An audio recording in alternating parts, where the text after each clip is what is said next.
যে কোরআনের বিরুদ্ধে যাবে, ইসলামের বিরুদ্ধে যে যাবে, সে যেই হোক না কেন, মাথার উপর থেকে পায়ের নিচে ফালায়া দিতে এক মুহূর্ত আমাদের বিলম্ব হবে না।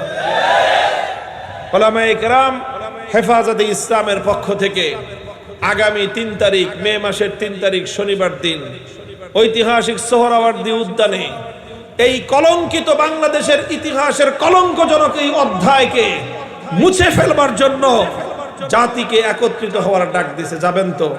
আমরা পরিষ্কার বলি যে আমরা এই সরকারকে সমর্থন জানিয়ে এসেছি, নানাভাবে সহযোগিতা করে আসছি।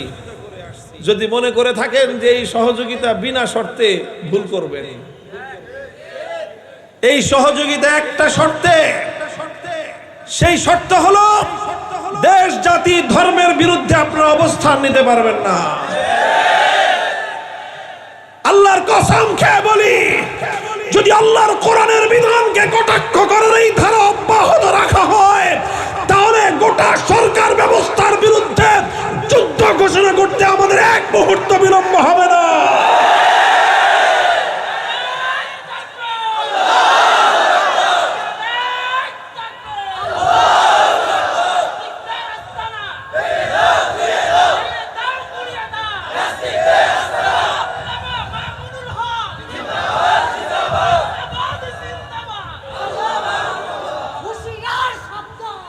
মুহতারাম হাজিরিন, ইসলাম যেই বিধান দিয়েছে আলহামদুলিল্লাহ, সেই বিধানের মাধ্যমে হাজার হাজার বছর পর্যন্ত সমাজের মধ্যে যে শৃঙ্খলা, যে সাম্য, যে শান্তি, যে ভারসাম্য তৈরি হয়ে আছে, পশ্চিমা সমাজ ব্যবস্থা থেকে আমাদের এই সমাজ ব্যবস্থাকে, পশ্চিমা অসভ্য কালচারকে আমদানি করে, পশ্চিমার বেরেল্লাপনা কালচার আমদানি করে, পশ্চিমাদের পরিবারবিহীন সমাজ ব্যবস্থাকে আমাদের দেশে আমদানি করে আমাদের পারিবারিক ব্যবস্থাকে ভেঙে চূর্ণ বিচূর্ণ করে দেওয়ার পায়তারা চলছে। আমাদের সমাজ ব্যবস্থা, ইসলাম যে সমাজ দিয়েছে, সেই সমাজে একজন নারী, একজন মহিলা, তার জীবনের 3টা স্তর। সে যতদিন পর্যন্ত বিবাহ না হবে, এটা হলো তার শৈশব এবং কৈশোরের কাল। বিবাহর আগ পর্যন্ত এই সময়টা একজন নারীর সমস্ত ভরণ পোষণের দায়িত্ব হলো তার বাবার। একজন পুরুষের কিন্তু দায়িত্ব তার বাবার উপরে না। বাবা যে খাওয়ায়, এটা মাগনা, এমনি দয়া করে খাওয়ায়। ছেলে যখন সাবালক হয়ে যায়, বাপ যদি কয় যে তুই বাজারে গিয়ে চাকরি করে খা, বলার কিছু নাই, বাবা বলতে পারে, অধিকার আছে, খাওয়ায়, যে এটা ফাও খাওয়ায়, বাপ দয়া করে খাওয়ায়। কিন্তু মেয়েদেরকে বাপ চাইলেই বলতে পারবে না যে তুমি কামাই করে খাও।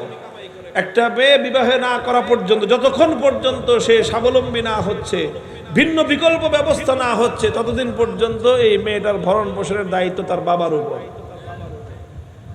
এরপরে যখন বিয়ে হয়ে গেল, কবুল বলার সাথে সাথে, বিয়ে তো হয় দুইজনের, নারী আর পুরুষের, সুবিধাও দুইজনের, সব ধরনের ফ্যাসিলিটি দুইজনের, কিন্তু খরচ সব পুরুষের।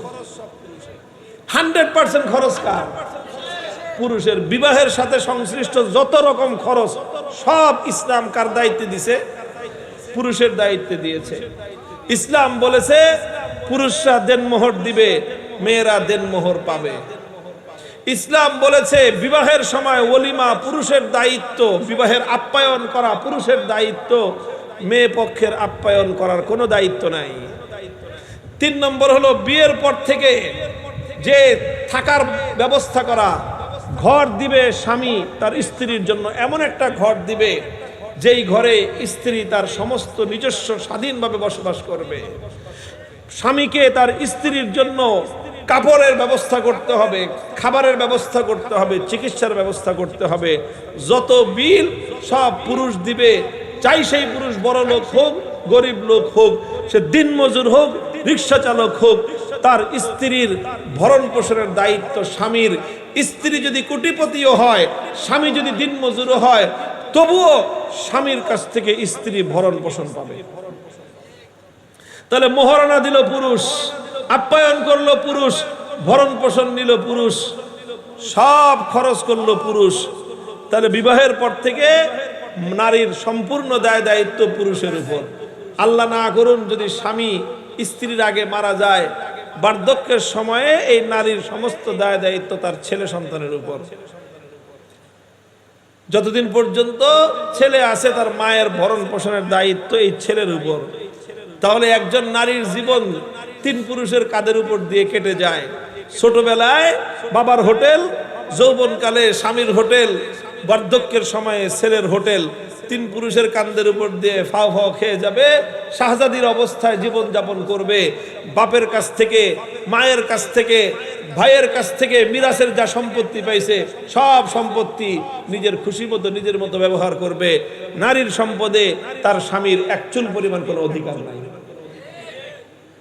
বলেন, এরপরেও যদি কেউ বলে যে বৈষম্য হয়েছে, মনে করতে হবে তার মাথার মধ্যে সমস্যা আছে। মাথার মধ্যে ঘিলু নাই, ঘিলুর পরিবর্তে গোবর আছে। এত চমৎকার বিধান ইসলাম দিয়েছে। ইসলামের বিধান কার্যকর করো, সমাজ থেকে সমস্ত বৈষম্য দূর হয়ে যাবে। মুহতারাম হাজিরিন, এই কথা বলে বাংলাদেশের ধর্মপ্রাণ মুসলমানদের, আলেম ওলামাদের কলিজার মধ্যে আগুন ধরায় দিয়েছে। আমরা মনে করতেছিলাম, সাহস যোগাইতেছিলাম, উৎসাহিত করতেছিলাম যে চালান আমরা আসি। যারা বিরোধিতা করে আমরা সকলকে মোকাবেলা করে অন্তর্বর্তীকালীন সরকারকে আমরা সব ধরনের সহযোগিতা করবার আশ্বাস দিয়ে আসতেছিলাম।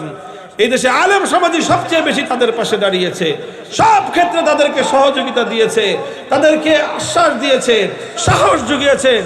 বড় বড় রাজনৈতিক দলগুলো তাদের বিরুদ্ধে মাঠে নামতেছে, আলেম সমাজ তাদের পক্ষে থাকতেছে। কারণ তারা এতদিন পর্যন্ত ইসলামের বিপক্ষে অবস্থান নেয় নাই। শুধু এই জন্য, যদি মনে করে থাকে এটা পার্মানেন্ট ব্যবস্থা, ভুল করবে, বোকার স্বর্গে বাস করবে। এটা আমরা আল্লাহর কোরআনের বিরুদ্ধাচরণকারী কারো সাথে পীড়িত করি না। যে কোরআনের বিরুদ্ধে যাবে, ইসলামের বিরুদ্ধে যে যাবে, সে যেই হোক না কেন, মাথার উপর থেকে পায়ের নিচে ফালায়া দিতে এক মুহূর্ত আমাদের বিলম্ব হবে না।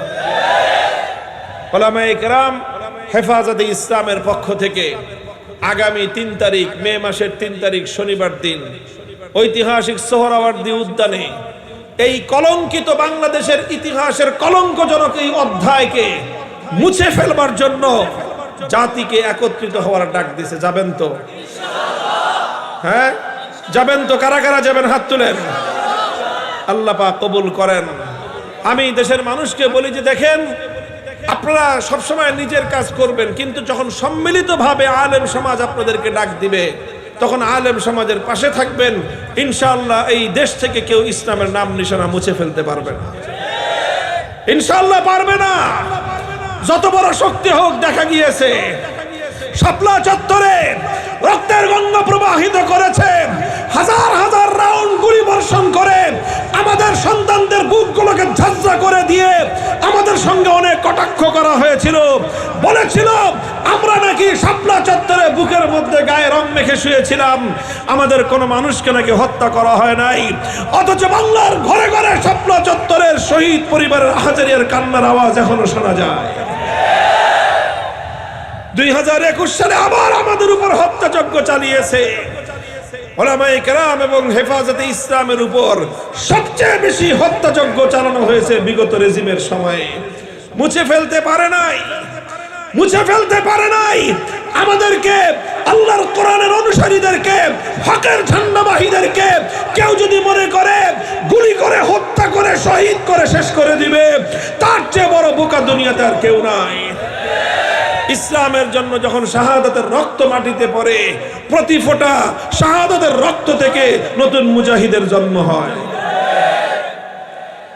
আলহামদুলিল্লাহ, শাপলা চত্বরে যখন নবী প্রেমের ডাকে আহ্বান জানানো হয়েছিল, দেশের মানুষ পঙ্গপালের মতো ছুটেছিল। বাংলাদেশের ইতিহাসে এক নজিরবিহীন এক ঐতিহাসিক ঘটনা জন্ম নিয়েছিল। কথা বলেন ঠিক কিনা? ইনশাআল্লাহ আগামী 3 তারিখ, মে মাসের 3 তারিখ, আল্লাহর কোরআনের এই বিধানকে সমুন্নত রাখার জন্য এবং কোরআন বিরোধী এই ধরনের কটাক্ষ যারা করবে তাদের জিভ টেনে ছিঁড়ে ফেলবার পয়গাম পৌঁছে দেওয়ার জন্য আবার আরেকটা শাপলা চত্বর কায়েম করতে হবে। প্রস্তুত থাকবেন তো ইনশাআল্লাহ? এই জিনিসগুলো, এই ধরনের বিষয়গুলো আমাদের দেশের বাইরে থেকে কিছু মানুষ বাংলাদেশের ভিতরে বিশৃঙ্খলা সৃষ্টি করার জন্য উস্কানি দেয়। আর ওই দেশে মুসলমানদের শত শত বৎসরের ঐতিহ্য ওয়াকফুলিল্লাহ, মুসলমানরা তাদের ব্যক্তিগত সম্পত্তি আল্লাহর জন্য ওয়াকফ করে দেয়, যে এটা ধর্মের কাজ হবে, মসজিদের কাজ হবে, মাদ্রাসার কাজ হবে, ঈদগাহের কাজ হবে, কবরস্থানের কাজ হবে। এই ধরনের ওয়াকফের সম্পত্তি শত শত বছর ধরে বাংলাদেশেও আছে, বলেন আছে না নাই?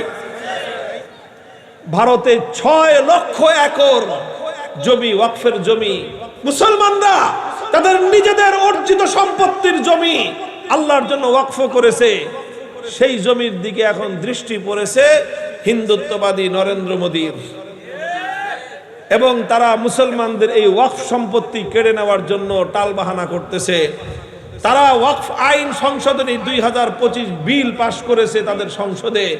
এই বিলের মাধ্যমে তারা মুসলমানদের এই ওয়াকফ সম্পত্তিগুলোতে হিন্দুদের ভাগ বসাইতে চায়, অথচ তাদের মন্দিরের সম্পদে কিন্তু এক ছিটা ফোঁটা, এক কানা করিও মুসলমানদের ভাগ দিবে না। মুসলমানদের মসজিদ মাদ্রাসার জমিগুলো কেড়ে নেওয়ার জন্য নতুন পায়তারা শুরু করেছে তারা। আমরা ভারতকে স্মরণ করায় দিতে চাই, 700 বছর ভারত কিন্তু শাসন আমরা করেছিলাম। দিল্লির শাহী মসজিদ আমরা তৈরি করেছিলাম, দিল্লির লালকেল্লা মুসলমানদের তৈরি হয়েছে, দিল্লির শহর মুসলমানদের নগর, মুসলমানদের হাতে গড়া শহর, দিল্লির সভ্যতা মুসলমানদের সভ্যতা। দিল্লি এবং গোটা ভারতবর্ষের পাড়ায় পাড়ায়, ভারতবর্ষের জেলায় জেলায়, বিভিন্ন অঞ্চলে অঞ্চলে মুসলমানদের হাজার বছরের ইতিহাস এবং ঐতিহ্যের, কৃতজ্ঞতার সেই সকল নেয়ামতের এবং মুসলমানদের অবদানের নানা ধরনের তোমাদের স্মৃতি স্মারক আজও পর্যন্ত দাঁড়িয়ে আছে। এখন তোমরা সেই ভারতে মুসলমানদেরকে নানাভাবে কোণঠাসা করার, নির্মূল করার পায়তারা চালাচ্ছে। কথা বলেন ঠিক না বেঠিক? তারা বাবরি মসজিদ শহীদ করে ক্ষান্ত হয় নাই, সেখানে তারা রাম মন্দির নির্মাণ করেছে। মোহতারাম হাজিরিন, বাংলাদেশের মুসলমানরা বাবরি মসজিদ শহীদ করার পরেও চুপ থাকে নাই, ভারতের মুসলমানদের পাশে তারা দাঁড়িয়েছিল। আজও ওয়াকফ বিলকে কেন্দ্র করে, বিতর্কিত ওয়াকফ বিলকে কেন্দ্র করে গোটা ভারত জুড়ে মুসলমানরা ফুঁসে উঠেছে। এই পরিস্থিতিতে ঐতিহাসিক দায়িত্ব অর্পিত হয় প্রতিবেশী দেশ হিসেবে বাংলাদেশের মুসলমানদের উপর। আমরা যখন দেখেন শাপলা চত্বরে যখন মুসলমানদেরকে শহীদ করা হয়, কলকাতায় লক্ষ লক্ষ মুসলমানরা ঐক্যবদ্ধ হয়ে শাপলা চত্বরে হত্যাকাণ্ডের প্রতিবাদ করেছিল। আমাদের দুর্দিনে ভারতের মুসলমানরা আমাদের পাশে দাঁড়িয়েছে। ভারতের মুসলমানদের দুর্দিনে বাংলাদেশের মুসলমানদের তাদের পাশে দাঁড়াবার দায়িত্ব আছে না নাই? ইনশাআল্লাহ ভারতে মুসলমানদের নিধন, মুসলমানদের উপর নির্যাতন, জুলুম, অত্যাচারের প্রত্যেকটা বিষয়ে আমরা বাংলাদেশের মুসলমানরা তাদের সাহস যোগাবো। ভারত যদি এইভাবেই অব্যাহতভাবে মুসলমানদের উপর নির্যাতন অব্যাহত রাখে, সেদিন বেশি দূরে নয় যেদিন ভারত ভেঙ্গে খান খান হয়ে যাবে ইনশাআল্লাহ।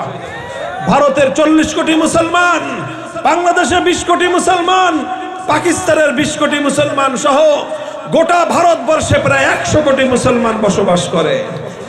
এই মুসলমানদেরকে যদি তারা হেয় প্রতিপন্ন করার চেষ্টা করে, এই মুসলমানদেরকে যদি তারা অপমান করার চেষ্টা করে, ভারতকে এর চরম মাসুল দিতে হবে ইনশাআল্লাহ।